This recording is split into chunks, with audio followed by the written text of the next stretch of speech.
chor alam cô son si tanh nê đẹp ơn gì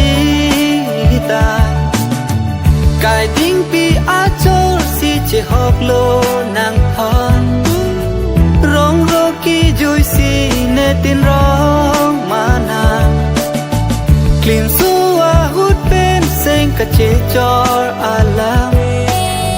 cô son si tanh nê đẹp ơn gì ta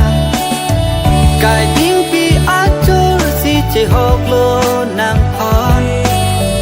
rong ro ki vui si nê tin rong mà nàng là si ô kang hao nàng ni nam ki du alam sen ge do la